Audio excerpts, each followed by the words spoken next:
خلص سمعتك هلا منيح. خيرا. يعني تمام، فسمعني 100% الآن. ايه سمعتك. طيب، وأخيرا تفضل كمل سؤالك. حابب اعرف انا ليش الاسلام حرم التبني؟ تمام، شو هذا هو السؤال. الاسباب؟ طيب، شو الاسباب؟ تمام، ايه. هذا السؤال الأول. نعم نعم شيخ. أولا يا أستاذ، ما مفهومك لتحريم التبني في الإسلام؟ يعني أنت ماذا فهمت الشيء الذي حرمه الإسلام؟ هل أنت فاهم أن الإسلام حرم التبني بمعنى تربية الطفل وكفله في البيت والإنفاق عليه ومعاملته معاملة حسنة؟ هذه هي فكرتك عن تحريم التبني في الإسلام؟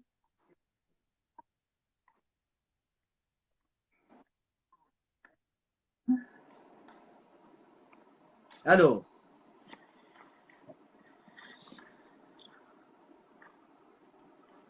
أنا بقيت مش متريح. أنت سامعني ولا مش سامعني؟ ارجع عدلي سؤالك. لا، أنت شكلك سامع، صح ولا لا؟ سامع أنت؟ لا والله يا شيخ عن جد عم بقطش الخط عندي، ما قلت لك من الاول انه النت عندنا كتير ضعيف. بيجي مم. الارسال وبيرجع بروح. ارجع عدلي هلا. ماشي، أعيد لك.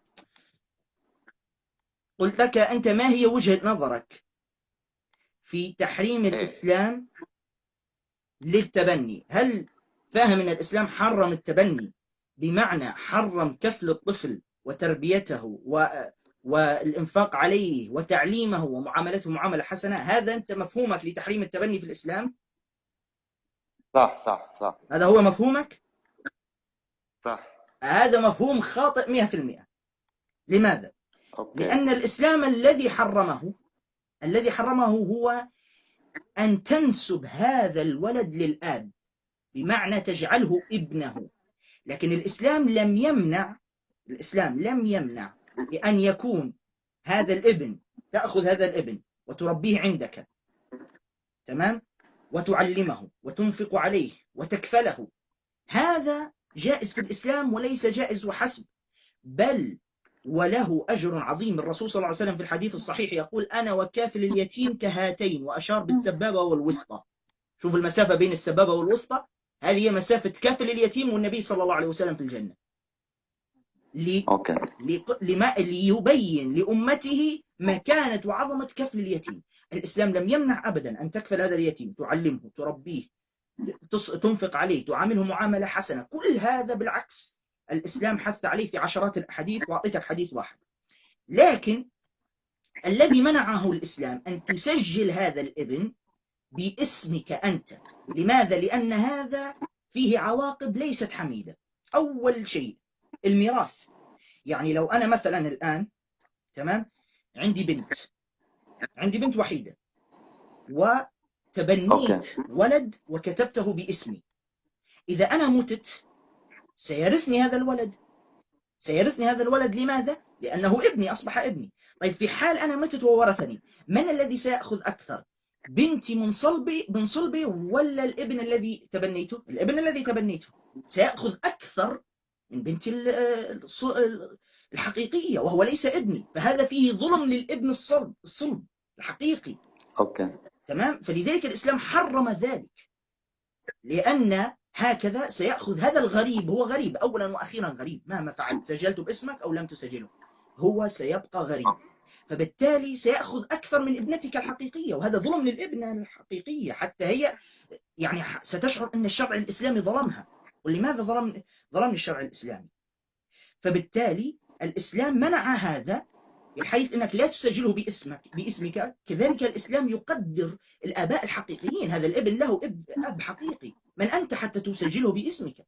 ادعه إلى أبيه، ذلك هو الأقصى. طبعا هذه ليست الآية، يعني هذا من عندي. تمام، فالإسلام حث أن ندعو هؤلاء الأبناء لآبائهم الحقيقيين الذين ولدوهم. أما لا مانع أنك تكفله، تربيه، تعلمه، لا مانع من ذلك. الأمر الثاني ستكون في هذه الحالة تجارة، بمعنى ممكن الآن واحد ابن توفي أبيه وأمه، توفي أبيه وأمه، تمام، وهو يعني ما زال ولد صغير، وتركوا له أموال كثيرة. اوكي. فأنا لو أنا مثلا محب للمال وهكذا، فماذا سأفعل؟ اوكي. سأذهب وأتبنى هذا الولد، بحيث أن يكون لي حصة من ميراثه، الميراث الجميل الكثير، الأموال الكثيرة هذه التي تركها، يكون لي منها نصيب. فهكذا تكون تجارة، فيصبح الناس يتبنون الأبناء الأغنياء من أجل مصالحهم، ويأخذوا أموال هذا الابن ويرثونه. لذلك الإسلام حرم هذه الفكرة. لا مانع أنك تأخذه وتربيه وتعلمه، وأعطيك الحديث أنا وكافل اليتيم كهاتين، لكن أن تسجله باسمك وتجعله مثلا أنا زين وتبنيت واحد اسمه محمد، لا أكتبه محمد بن زين، إنما أعلمه أربيه، لا بأس. بالعكس، كثير من العائلات الإسلامية أنا قريبي كافل طفل، لكن لم يسجله باسمه، لكن ينفق عليه وعلمه حتى كبر إلى الآن كبير، تمام. لكن أنك تسجله باسمه هذا هو الذي حرمه الإسلام. إذن الذي حرمه الإسلام، أعيد وأكرر، هو أن تسجله باسمك وتجعله ابنك الحقيقي، لكن لم يمنع الإسلام أن تكفله وتنفق عليه وتعلمه وتعامله معاملة حسنة وتربيه. هذا كله حث عليه الإسلام والشرع الإسلامي. وضحت؟